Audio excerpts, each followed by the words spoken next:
Well, if you enjoy movies like Indiana Jones, and don't we all, I know I do, then you will like what our next guest is discovering in Israel. Shelley Neese is a journalist working on a modern-day treasure hunt called the Copper Scroll Project. Shelley, welcome to Real Life. Thanks for having me, Tom. All right, well, you're not dressed like Indiana Jones, so I don't know. You don't have the hat or the whip or anything. You're not ready to go out and, battle the Nazis for a treasure, but this is a treasure. But I'd like you to just set the groundwork for our audience a little bit. What is this whole area where the Dead Sea Scrolls are, where the Copper Scrolls were found? What is this area? Sure. Well, the Dead Sea Scrolls were first uncovered in 1947. A lot of people might be familiar with the story, but a Bedouin shepherd is roaming around the Judean desert, throws a rock in a cave, hears shattering, and thinks at first that he's found a treasure, true pirate treasure, and was disappointed when they were scrolls. And there was even a conversation that happened back in his Bedouin tribe about whether or not to repurpose the leather from these scrolls. The Bedouin use them like, here's the scroll, very practical, right? Right. Use these for patching something, but these were ancient texts of the Bible. Right, so the Bedouin were illiterate in Arabic, much less, knowing Hebrew, ancient Hebrew text. So really it was a God-ordained event that one uncle suggests to go into Bethlehem and to show some people on the black market antiquities trade what these were and to just see if they had any value. And so that's really where the story of the Dead Sea Scrolls began. The first time a Jewish scholar was able to lay eyes on the text of the first Dead Sea Scroll that came in his path, he immediately recognized that it was the same Hebrew that he knew from first century ossuaries that he had found in Jerusalem. So he writes in his diary when he unfolds the first scroll, I am looking at a text that no eyes have seen for 2,000 years. Right, and I love talking, we could talk about the Dead Sea Scrolls in this segment the whole time, but we do want to get to the Copper Scroll, because what happened was that in this process of looking, they found something unusual, didn't they? Right. So when they first when the first Dead Sea Scrolls start coming onto the market, there's a race between the Bedouin and the archaeologists. Who can find the next cave? Because most of the Dead Sea Scrolls, all of the Dead Sea Scrolls were hidden in caves. There's 500 to 600 caves dotting the Judean desert. So it's a race between Bedouin and archaeologists who can find the next Dead Sea Scroll cave. Some of the caves had more scrolls than others. Cave 4 had 900 manuscripts in itself, flooded it with thousands. Really set a Dead Sea Scroll editor team to work in terms of puzzling these fragments together, and that would take decades. Right. That's a separate conversation. The Copper Scroll was found in Cave 3, and it was actually found by an archaeological team. And at first, they were disappointed when they found Cave 3 because the roof of the cave had collapsed in antiquity. I see we have some pictures there of that. There they are, right? So that's the Copper Scroll. And this is the only one that's copper, right? Everything else is either papyrus or leather or something that it's written on. This is copper. Absolutely. Why? Which indicates its value and importance right out of the gate. Right. And so when they found the Copper Scroll, it was actually hidden on a man-made shelf in Cave 3 behind almost what seemed to be a false wall. So not only is it inscribed on copper, which was expensive and laborious to do, but it was also hidden on a man-made shelf, which a lot of the other Dead Sea Scrolls were stuffed in jars and maybe hidden on the run in the caves. But this was clear in its purpose that it was intentionally hidden. So what is it then? Everybody's out there is like, wow, this is the only one on copper. It's in a very important area, and it's kind of separate to itself.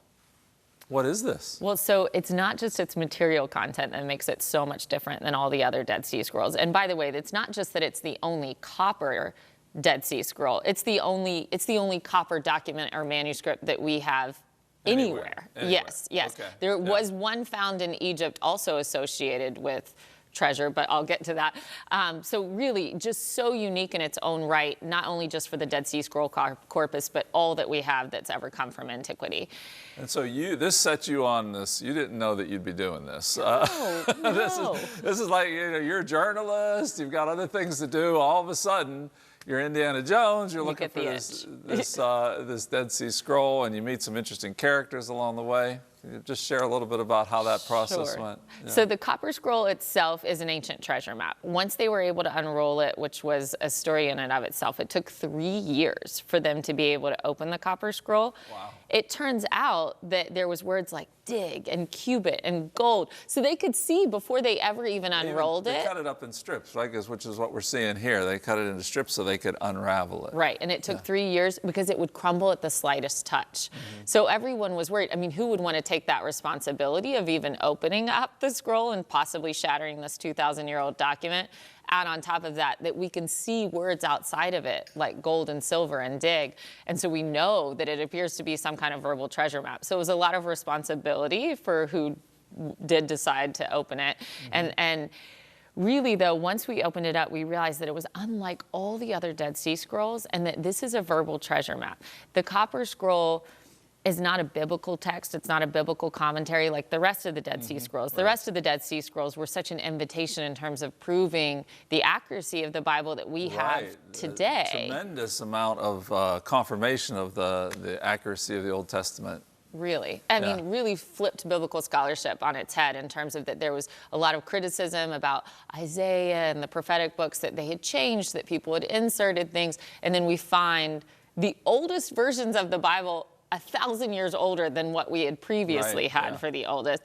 So the Copper Scroll, though, really doesn't gift us with anything like that. It is not a biblical book. It's not a biblical commentary. It's not even a sectarian text. It doesn't tell us about the way that the authors lived or the way that the Jews lived during that period, which is one thing that you said other the magic word that use. everybody's interested. Treasure. It's a treasure map. You said you can even see the words from the outside. You can see the words like gold, silver.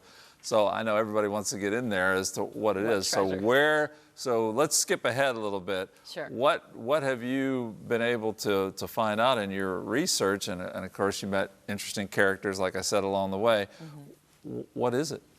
Well, so a few people have tried to crack the Copper Scroll. It's a verbal treasure map. It's not a pirate treasure map. You know, it's not showing us where X marks the spot. But when you read it, it'll say things like, in Matya's courtyard, buried in, a dry cistern, or it'll talk about wells or stairs. And so for a long time, people would just look at it and think, well, how can we possibly know how these verbal clues, how we can find these stairs, cisterns, and gutters 2,000 years later?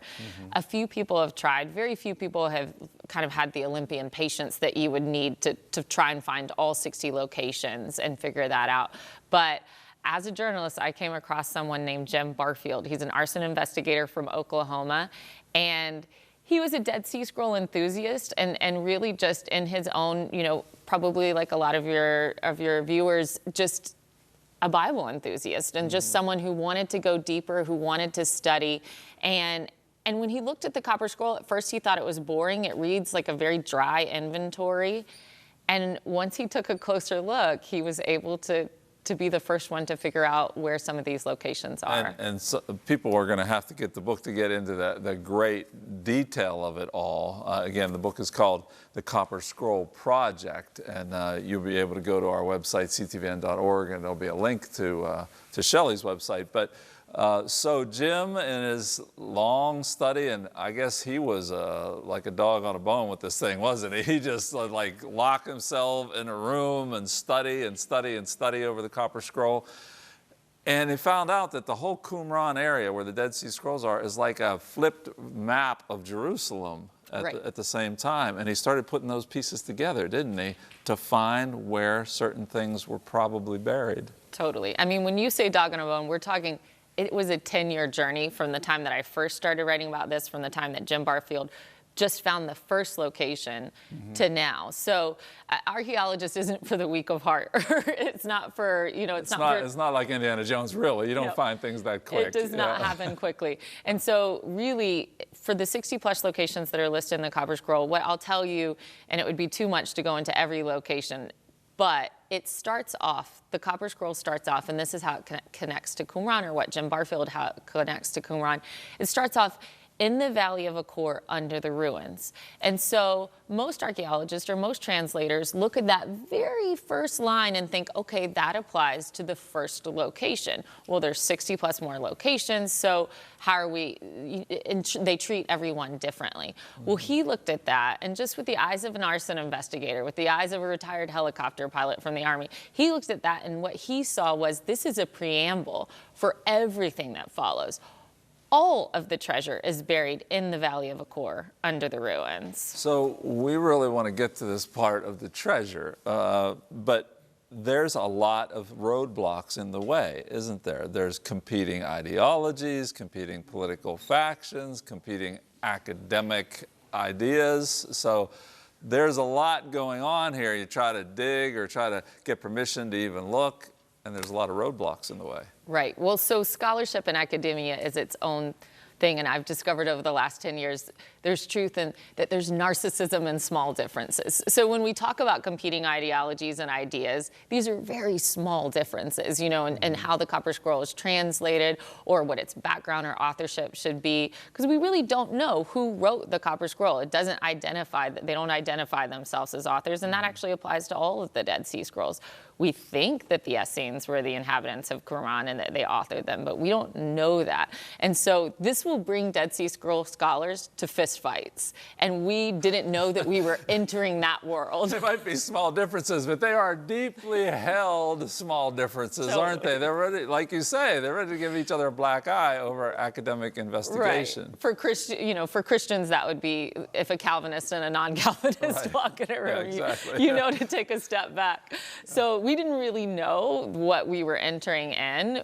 Right. Jim Barfield comes at it enthusiastically. I solved the Copper Scroll. And he writes a 265-page report showing each location, mapping it out on Qumran, retranslating the Copper Scroll in a way that would, because Qumran has all of these things. It has gutters, and it has cisterns, it has walls, it has all the things that actually match the way the Copper Scroll says it. Well, you know what? I think we're gonna take our break there, okay? And what we're gonna do is we're gonna come back and get some more information, and especially how does this apply today? What's it mean for us today? And what have we been able to find? Haven't dug anything up yet, but we've been able to find some interesting things out. So Shelley, we'll be back with you in a little bit, and thanks so much, and hold on to that, and find your Indiana Jones clothes or whatever else you need to find the answer here. Thank you, Sydney. I'm here with Shelley Neese. We're talking about the Copper Scroll. And so what does it mean for us today? I mean, we're skipping over a lot of different things here. And again, the book is called The Copper Scroll Project, and you can go to our website and we'll link you to where you can get a copy of it. But so it's a treasure map. And so they start to do scans, don't they? Like deep scans to find, is there treasure in this whole area where the Dead Sea Scrolls are? Right. Well, so the problem that we came up against, besides scholarship and academic feuds, is that Qumran is technically, it's a closed archaeological site now. So no one is allowed to dig at Qumran. Okay. So here Jim Barfield comes into the scenario saying, I think that not only some of the Copper Scroll treasure is buried at Qumran, I think all of it is there. And I have to say this, Jim Barfield is not your typical academic. And again, he was an arson investigator. He had long, hair, long silvery hair and everything. Yes. Just doesn't seem like the kind of person that they would want to let go dig in there. No, I mean, this is someone who was investigating blown out meth labs in Oklahoma, right. Running the rescue operation for Oklahoma City bombing, but none of that prepared him for ancient Hebrew text and deciphering it, except for his own faith and interest, and like all of us, just really digging into the Word and right. finding the clues in Jeremiah and all of these clues that, the Bible kind of goes silent as to what happened to some of the temple furniture and the temple treasury. And what the Copper Scroll, it never says directly, find the Ark of the Covenant here. But it does say gleaming chamber. It never says directly that these are associated with the temple, but almost all scholars agree that nowhere in Jerusalem would have had access to the kinds of wealth that is listed out in the Copper Scroll other than the temple treasury. And so, back to this idea of, so there's this feeling that there's treasure associated with this. And Jim's not really a treasure hunter for his own self, or nobody really is. They want this, well, tell me, well, first, let's do this, because there's so many different things. What happened when they scanned? So Moshe Feiglin is a member of Israel's Knesset, and he hears about, and all of this is, long stories. This is the Reader's Digest condensed version, but he hears about Jim Barfield and his research.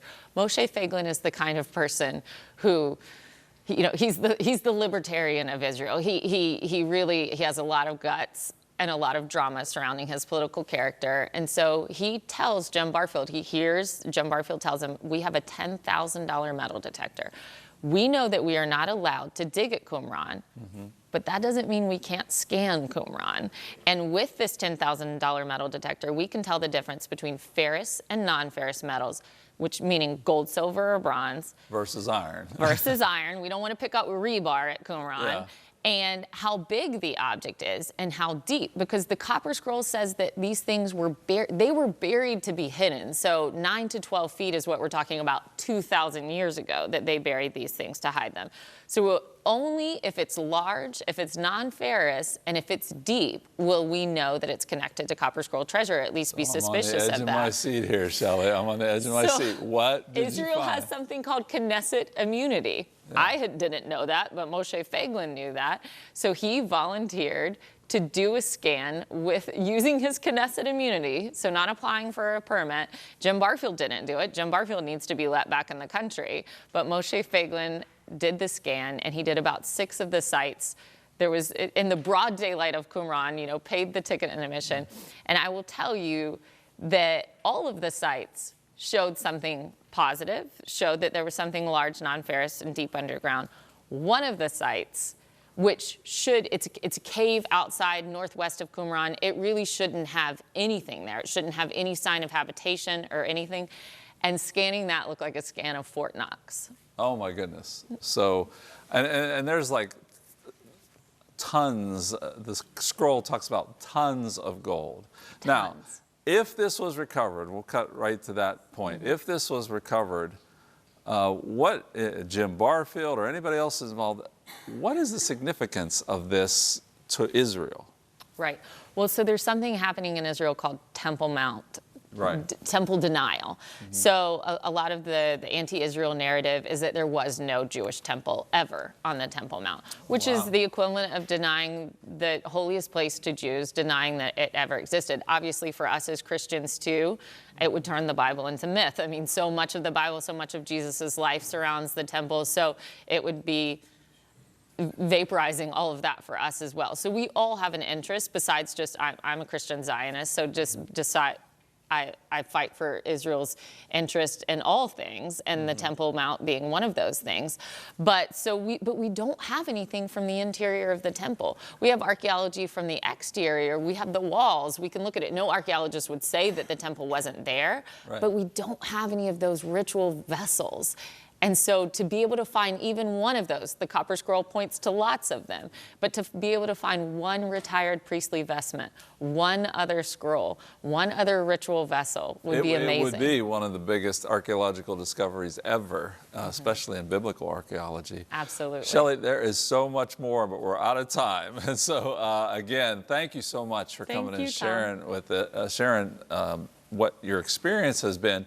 Again, if you would like to get a copy of the Copper Scroll Project, you can go to ctvn.org and we'll link you to it.